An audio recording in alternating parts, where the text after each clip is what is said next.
우리는 지난주에 가알이라는 사람을 앞세우고 아비멜렉에게 반기를 들었던 세겜 사람들을 보았습니다. 그리고 결국 가알이 아비멜렉에게 패해서 도망하는 모습까지 보았습니다. 오늘은 이제 그 뒷이야기가 이어집니다. 지난주 말씀드린 것처럼 자신을 배신한 세겜 사람들을 그냥 둘 리가 없는 아비멜렉입니다.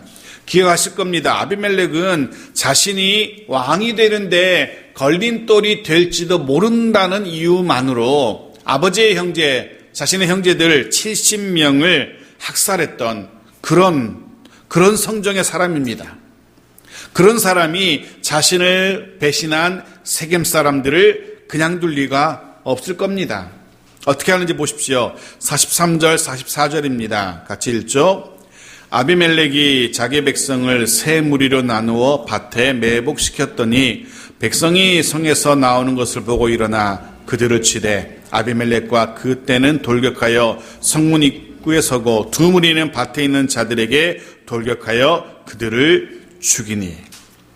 아마도 새벽녘에 가알과 아비멜렉 간의 이 전투 때문에 소동이 있었을 겁니다. 날이 새고 세겜 성 안쪽의 사람들이 성 밖에서 어떤 일이 있었는지, 일의 결과가 어떻게 되었는지 궁금해서 아마도 이렇게 나온 것 같습니다. 그런데 아비멜렉은 미리 매복했다가 숨어 있다가 성 밖으로 나온 이들을 몰살합니다. 도망가지도 못하게 성 입구도 지키고, 그래서 성 밖으로 나온 모든 이들을 다 몰살하고 있는 겁니다. 지금은 자신에게 반기를 들은 세겜 사람들이지만 그래도 한때는 스스로 골육이라고 형제라고 자기 말로 그렇게 불렀던 자신의 외가 쪽에 자신의 후원자들이었습니다. 그런데 자신에게 등을 돌렸다는 이유만으로 이렇게 무자비하게 학살하는 겁니다. 인정사정이 없습니다. 심지어는 도망하는 사람들까지도 다 쫓아가서 그들 하나도 남김없이 다 죽여버립니다. 잔혹하기가 말로 다 할 수 없습니다. 세겜 사람들을 향한 그의 잔혹함의 압권은 45절이죠. 45절 보십시오. 같이 읽죠. 시작. 아비멜렉이 그날 종일토록 그 성을 쳐서 마침내는 점령하고 거기 있는 백성을 죽이며 그 성을 헐고 소금을 뿌립니다. 세겜 사람들은 지금 비무장한 사람들입니다. 가알처럼 무장을 하고 자신에게 대든 사람들이 아니라는 거죠. 일반 백성들입니다. 전혀 무기를 들지 않은 그런 비무장한 세겜 사람들을 무자비하게 죽이기 시작합니다. 종일토록 하루 종일 사람들을 일일이 찾아내서 학살합니다. 참 해도 너무한 것 같습니다. 근데 따지고 보면 이렇게 학살을 당하는 세겜 사람들, 그들이 누굽니까? 이전에 이 아비멜렉을 왕으로 삼으려고 기드온의 70 아들을 죽이는데 후원했던, 돈을 대줬던, 불법한 돈을 대줬던 그들이 바로 이 사람들입니다. 기드온의 아들 70명이 하루아침 학살당하는 것을 그냥 지켜봤던 사람들이, 아니 지켜보는 정도가 아니라 그렇게 되도록 후원했던 사람들이 이들 세겜 사람들입니다. 어떤 의미에서는 이 세겜 사람들은 지금 자신들이 뿌린 씨앗의 열매를 거두는 것이라고도 보여집니다. 그렇게 학살을 당합니다. 그런데도 아비멜렉은 그리고 세겜 사람들을 하나하나 다 찾아내서 죽이는 것만으로도 분이 풀리지 않았습니다. 아예 그 성을, 세겜성을 헐어버립니다. 성만 헐어버리는 게 아닙니다. 그 다음에 뭘 뿌립니까? 소금을 뿌립니다.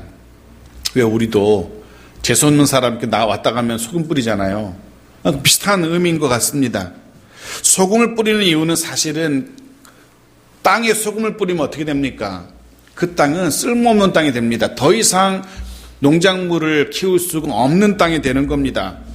지금 아비멜렉은 이 세겜성을 헐어버리고 그 땅에 소금을 뿌려서 이 땅을, 세겜 땅을 풀 한 폭이 자라지 못하는 땅으로 말 그대로 황폐화시키고 있는 겁니다. 사람은커녕 짐승은커녕 풀 한 포기도 자랄 수 없는 그런 곳으로 만들어 버리는 겁니다. 말 그대로 초토화 시켜버리는 겁니다. 지금으로 말하면 아예 지도에서 세겜성을 드러내버리는 겁니다. 지워버리는 겁니다. 얼마나 화가 났으면 그 땅에 소금을 뿌려서 농작물이 못 자라게, 사람이 못 살게 해버립니까? 이 정도면 화가 풀릴만 하죠. 사실은 사람들 싹 죽여버리고 그 지역도 초토화시켜버리고. 그런데 아비멜렉의 분노는 거기서 그치지 않습니다. 세겜 사람들과 함께 자신에게 반기를 들었던 세겜성 인근의 성읍도 그냥 두지 않는 겁니다. 46절 보십시오. 같이 읽죠. 시작. 세겜 망대의 모든 사람들이 이를 듣고 엘브릿 신전에 보르러 들어갔더니, 세겜 망대의 사람들, 여기 사람들은 세겜 사람들이 아닙니다. 세겜에서 조금 떨어진 지역에 살았던 사람들인 것 같습니다. 이들도 아비멜렉이 세겜에 행한 그 만행을 듣게 되고요, 짐작하게 되죠. 아비멜렉의 그 화가 우리에게까지 미치겠구나, 아비멜렉의 분노가 우리에게도 쏟아지겠구나 알았습니다. 숨습니다. 어디로 숨습니까? 엘브릿이라 불리는 신의 신전, 그 중에서도 보르, 여기 보르는 아주 은밀한 곳을 말합니다. 은신처 같은 곳. 엘브릿은 언약의 신이란 뜻이에요. 언약의 신. 아마도 바알의 다른 이름이었던 것 같아요. 바알의 다른 이름입니다. 즉 지금 이곳 사람들은 자신들이 섬기던 바알의 신전에 몸을 숨기고 있는 겁니다. 그것도 가장 깊고 가장 은밀한 곳에 숨어버립니다. 이 사람들은 지금 이곳이라면 아비멜렉의 분노를, 그의 칼날을 피할 수 있으리라 판단했던 것 같습니다. 아무리 그래도 신전이니까, 바알의 신전이니까 아비멜렉이 함부로 할 수 없을 거야, 이곳 함부로 들어와서 난입해서 함부로 칼날을 휘두를 수 없을 거야 라고 생각했던 것 같습니다. 신전이니까, 그리고 신전이니까 그 신전의 신 바알 신이 우리를 지켜주리라, 바알 신을 두려워해서 아비멜렉이 여기까지는 쳐들어오지 못하리라 라고 생각했던 것 같습니다.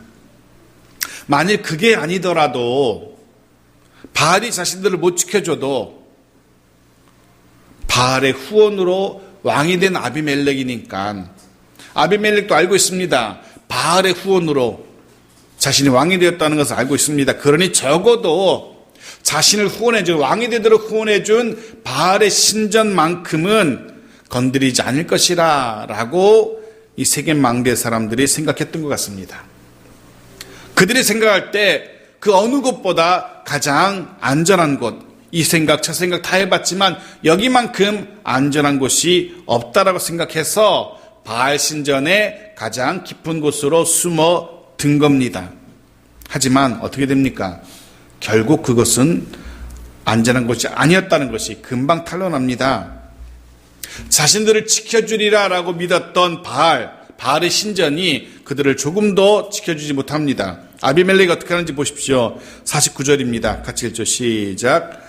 모든 백성들도 각각 나뭇가지를 찍어서 아비멜렉을 따라 보루 위에 놓고 그것들이 얹혀있는 보루에 불을 놓음에 세겜 망대에 있는 사람들이 다 죽었으니 남녀가 약 1000명이었더라. 하나는 맞았어요. 세겜 망대 사람들의 생각처럼 아비멜렉이 그곳에 난입해 들어오지는 않았어요. 신전이라서. 근데 그거 어떻게 합니까? 불을 놓아버린 겁니다. 신전 입구에 불을 놓습니다. 신전 곳곳에 불을 놓습니다. 어떤 일이 일어납니까? 깊고 으슥한 곳에 숨은 사람들이 그 연기를 들이마시게 되는 겁니다.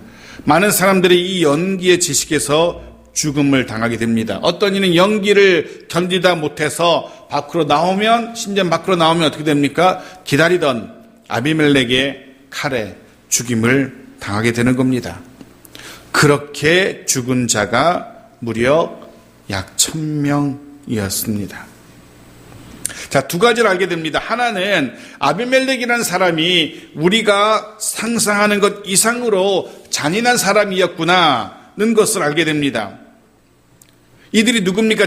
지금 자신이 아비멜렉이 학살한 사람들, 이들이 누굽니까? 한때는 자신이 다스렸던 백성들 아닙니까? 스스로 왕이라고 생각했던 아비멜렉이고 이들은 왕의 백성들이었습니다. 적어도 이들은 자신을 왕으로 추대한 사람들이었거든요. 그럼에도 불구하고 자신이 다스려야 할 사람임에도 불구하고 화가 난다고 하루아침에 몰살해버리는 이런 사람입니다. 다시 한번 이 사람은 왕이 될 사람이 아니었다는 사실, 왕이 되어서는 안 되는 사람이었다는 사실을 우리가 다시 한번 확인하게 되죠. 또 한 가지, 바알이 역시 아무것도 아니었구나. 바알은 이들을 지켜주지 못했구나는 사실을 성경이 우리에게 보여줍니다. 바알은 자신을 섬기는 사람들조차도 지켜줄 힘이 없는 우상의 돌덩어리에 불과했구나는 것이 이 세겜망대 사건을 통해서 증명이 되어 버립니다. 그러니 이런 바알을 한평생 섬겨온 이 세겜망대 사람들 얼마나 불쌍한 사람들입니까? 우리가 기억해야 될 것, 성경 기자는, 성경의 기록은 주님만이, 여호와만이, 그의 이름만이 강한 성루라고 그렇게 말합니다. 그곳으로 달려간 자만이 안전하리라 라고 노래합니다. 주께로 피하셔야 됩니다. 주님께 숨어야 됩니다. 주님께 나아가야 됩니다. 세상에서 방법이 없을 때, 숨을 곳 없을 때, 위로받지 못할 때 주님께 달려갈 수 있는 그런 우리 모두가 되어지기를 간절히 소원합니다. 자, 그렇게 세겜망대 사람들을 몰살시켜버립니다. 하지만 여전히 아비멜렉의 분노는 가라앉지 않습니다. 50절 보십시오. 같이 읽죠. 아비멜렉이 데베스에 가서 데베스에 맞서 진치고 그것을 점령하였더니, 약 데베스는 세겜에서 약 15km 정도 떨어진 세겜 인근의 성읍입니다. 아마도 이들 역시 가까운 세겜과 세겜 망대 사람들과 함께 아비멜렉에게 적극적으로 반기를 들었던 성읍이었던 것 같습니다. 이번에 데베스 사람들은 지하가 아니라 오히려 높은 망대 위로 올라갑니다. 왜냐하면 세겜 망대 사람들이 지하 깊고 은밀한 곳에 숨었지만 연기로 몰살했다는 사실을 이들이 들었기 때문에 그들은 지하에 숨지 않습니다. 어떻게 합니까? 51절 보십시오. 같이 읽죠. 성읍 중에 견고한 망대가 있으므로 그 성읍 백성의 남녀가 모두 그리로 도망하여 들어가서 문을 잠그고 망대 꼭대기로 올라간지라. 당시 망대는 두 종류의 망대가 있었다라고 합니다. 역사적으로 보면은요, 첫 번째 망대는 말 그대로 파수하기 위해서, 멀리서 오는 적들을 관찰하기 위해서 높이 세운 망대로서 거기는 두세 명밖에 못 올라갑니다. 병사 초병이라고 하죠. 한 두세 명만 올라가서 지낼 수 있는 그런 좁은 망대가 있고요. 또 하나는 오늘 본문에 나오는 것처럼 1000명 이상도 거주할 수 있는 군사적 요충지, 요새화된 그런 망대도 있습니다. 높은 곳에 세워져 있어서 망대 역할도 하면서 또 요새화되어 있는 그런 곳. 데베스에 아마 이런 곳이 있었던 것 같습니다. 해서 데베스 성읍 사람들은 잽싸게 그리로 달려갑니다. 높은 망대 위로 올라가서 숨고 성문을 꼭 걸어 잠깁니다. 그러면 아비멜렉이 어찌할 수 없을 것이라 라고 생각합니다. 그런데 아비멜렉이 이번에 어떻게 합니까? 이번에 그 성문에 불을 놓아서 성문을 부수려고 하고 있습니다. 망대 문을 불로 태워서 부수고 들어가서 이들을 다 죽이려고. 그런데 전혀 아비멜렉이 예상치 못한, 뜻하지 못한 사건이 일어나죠. 53절입니다. 같이 읽죠. 시작.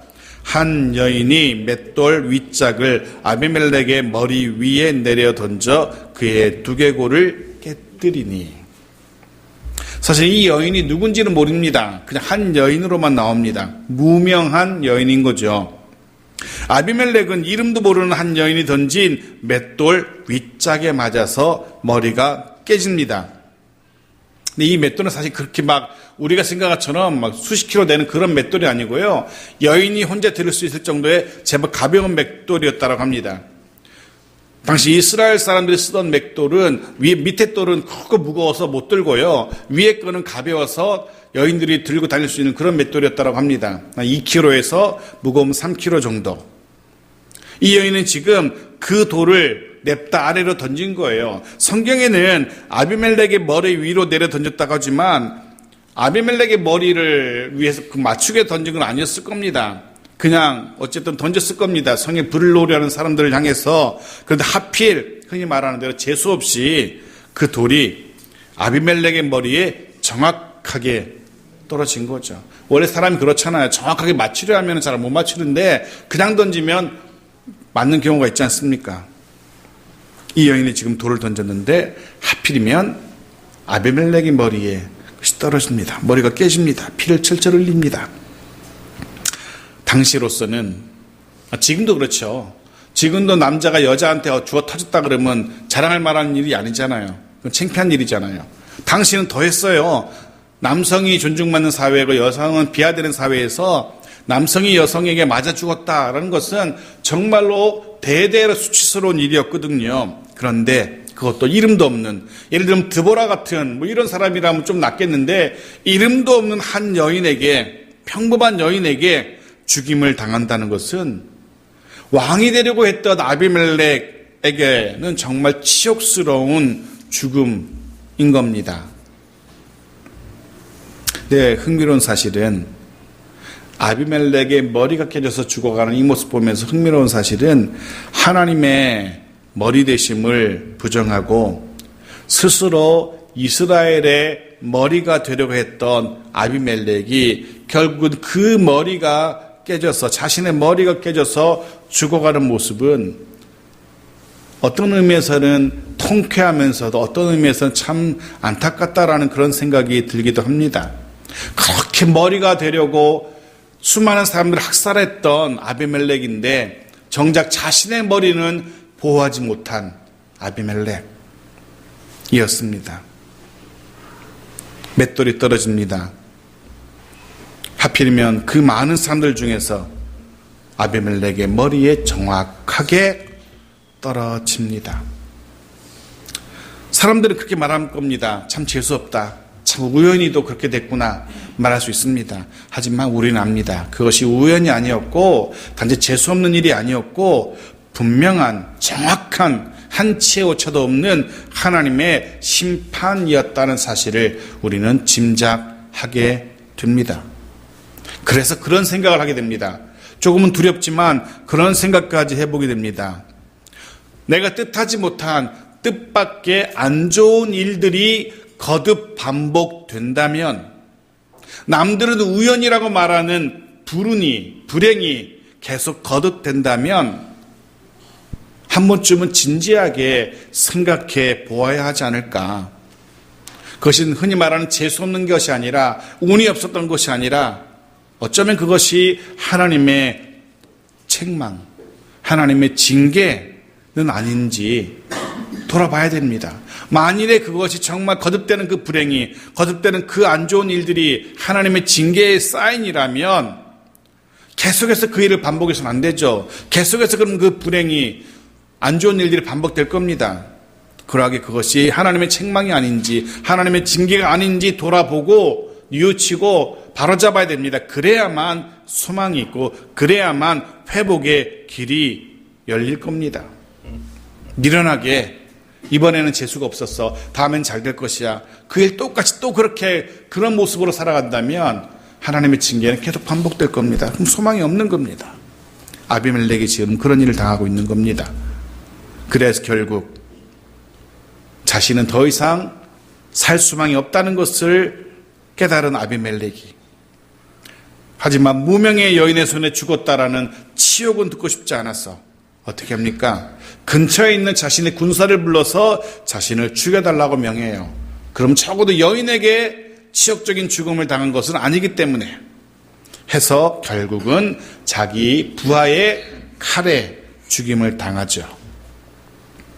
겉으로 볼 때는 여인에게 죽임을 당한 것이 아니라 칼에 죽임을 당한, 남자의 칼에 죽임을 당한 것처럼 보여요. 그렇지만 성경은 그렇게 이야기하지 않습니다. 사무엘라, 먼 훗날 사무엘라 11장 21절에 이렇게 기록되죠.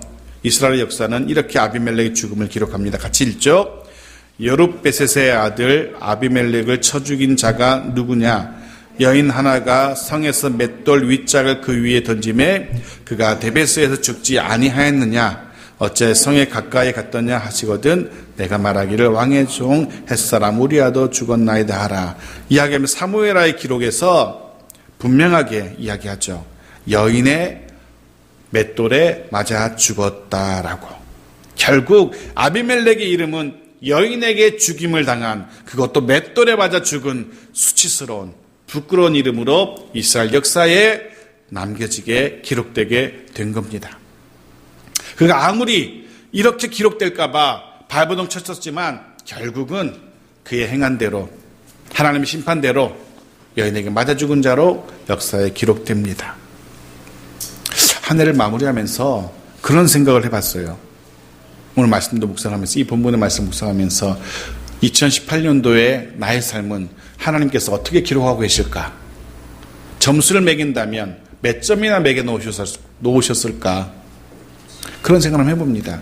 하나님께서 우리의 삶을 보시 2018년도 전체 삶을 쭉 펴놓고 성적을 매기신다면 과연 몇 점이나 매기셨을까?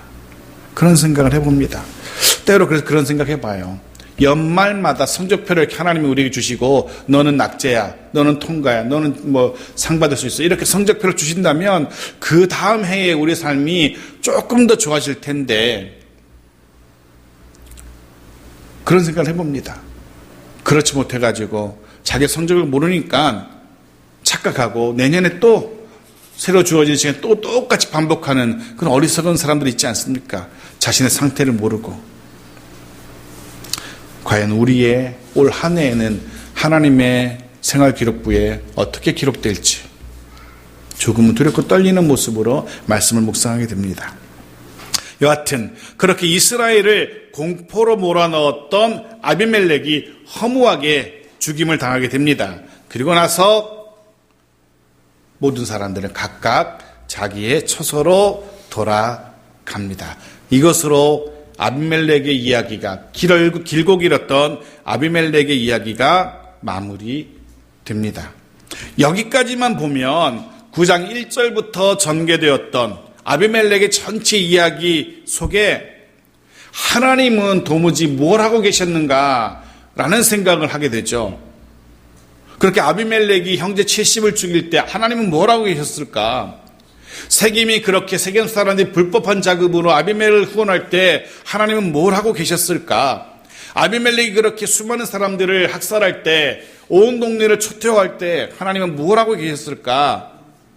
그런 이야기를 한번 생각해 볼 수 있게 되죠. 도무지 그 어디에도, 아비멜렉의 이야기 그 어디에도 하나님은 존재하시지 않아 보입니다. 적어도 아비멜렉의 이야기를 기록하는 이 시대 가운데에는 하나님은 존재하지 않는 분으로 보여집니다. 그때 이스라엘은 하나님을 예배하지 않았습니다. 바알을 섬겼거든요. 아예 하나님이란 존재 자체를 잊고 살아가던 시대가 아비멜렉의 시대였습니다. 하나님이란 존재를 모릅니다. 생각도 하지 않습니다. 그 일례가 바로 하나님을 두려워하지 않는 대학살, 이어지는 살육, 이런 것들이 하나님이라는 존재에 대해서 생각지도 않고 살아갔다는 증거일 겁니다. 그들의 입술에서 우리가 9장을 쭉 살펴봤는데요. 이 시대를 살아갔던 아비멜렉도 그렇고 세겜 사람들도 그렇고 이들의 입술에서 하나님이라는 단어가 나왔었는지 생각해 보십시오. 하나님이라는 단어는 요담의 우화에서나 나왔고 하나님 입장에서 무슨 일을 하실 때나 하나님이란 단어가 나왔지 그들의 살아가던 모습 속에서는 하나님이란 단어조차 기록되지 않습니다. 그들의 머릿속에, 그들의 삶 속에 하나님이란 존재는 완전히 잊혀진 존재였던 겁니다. 그러기에 그저 9장은 어떤 의미에서는 수단과 방법을 가리지 않고 왕이 되려 했던 한 사람, 하지만 정작 왕이 되고 나서는 자신을 따르지 않는 사람들을 바라보고 분을 이기지 못했던 그래서 무자비했던 아비멜렉이라는 사람의 어이없어 보이는, 재수없어 보이는 죽음의 이야기처럼 들립니다. 겉으로 드러나는 모습은 딱 그거예요. 왕이 되려고 했던 사람, 왕이 된 사람, 하지만 그 분노를 이기지 못하고 사람들을 못 살아다가 저도 허무하게 죽었다라는 이런 이야기로 들립니다. 그런데 이 이야기가 마무리되면서 하나님이 존재하지 않는 것 같은 사람들의 이야기가 마무리되면서 난데없이 하나님이란 단어가 툭 튀어나옵니다. 아비멜렉의 이야기를, 하나님이 없이 살았던 아비멜렉 시대의 사람들을 하나님의 관점으로 재해석하는, 하나님의 눈으로 재해석하는 이야기가 들려집니다. 56절과 57절입니다. 같이 읽죠. 시작.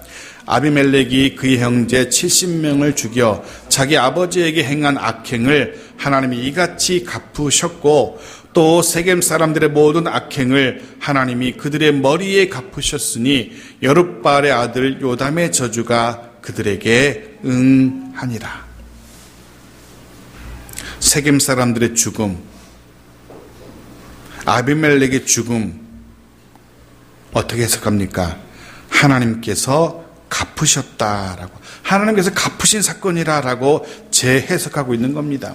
드러나는 모습은 하나님은 그저 저 멀리 계신 분, 아비멜렉의 통치 시대에 아무것도 하시지 않은 분으로 여겨지는데, 알고 보니까 하나님께서 그 모든 것들을 다 갚으셨다라고 표현하고 있습니다.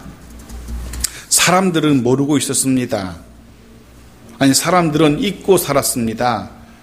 하나님이 다 보고 계신다는 사실을, 하나님께서 다 알고 계신다는 사실을 이스라엘은, 아비멜렉과 세겜 사람들은 모르고 잊고 살았던 겁니다.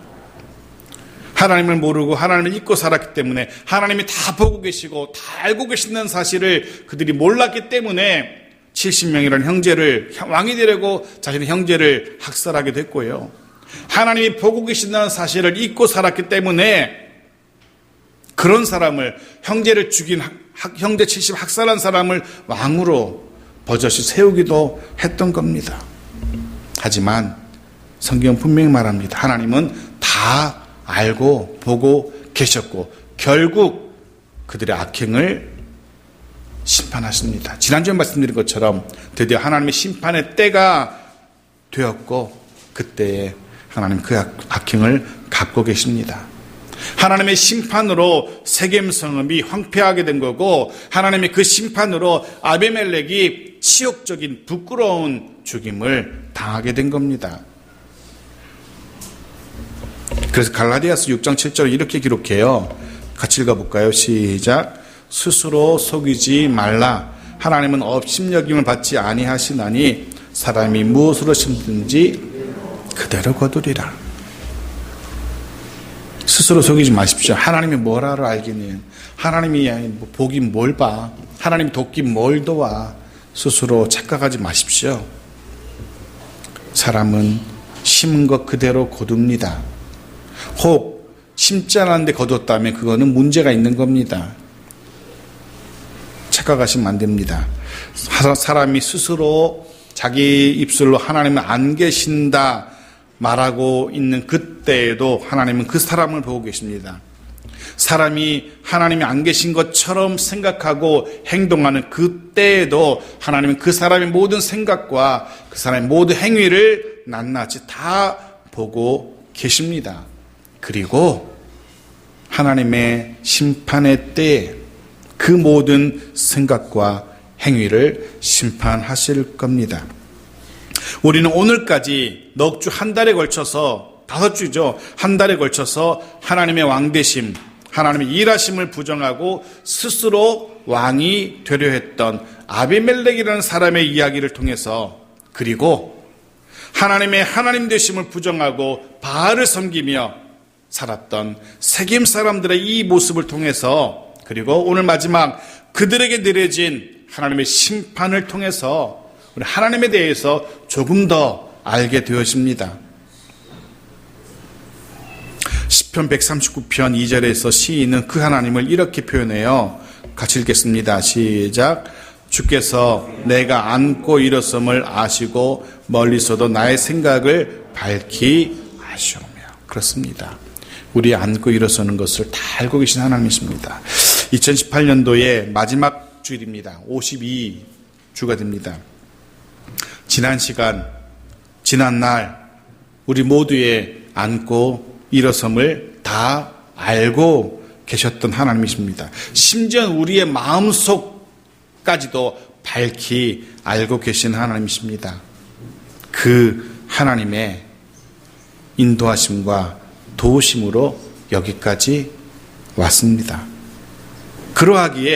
그렇다면 이제 앞으로 2019년도 어떻게 살아야 할 것인지 답이 나오죠. 다 알고 계시고 다 보고 계시고 하신 하나님 앞에서 두렵고 떨림으로 하나님의 왕되심을 고백하며 그의 말씀에만 순복하는 삶을 살아야 될 겁니다. 그 속에서 참된 평안과 안전을 누리며 살 수 있기를 바랍니다. 말씀을 마무리합니다. 스스로 왕이 되려 하지 마십시오. 아니, 그 다른 무엇으로도 그 어떤 것도 우리의 왕으로 삼아서는 안 됩니다. 우리의 유일한 왕은 여호와 하나님 한 분이심을 늘 기억하면서 그 안에서 평안을 누리며 안전을 누리며 살아가는 우리 모두가 되어지길, 그리고 앞으로 주어진 시간 속에서 그렇게 평안한 삶을 살 수 있기를 주의 이름으로 축원합니다. 아멘.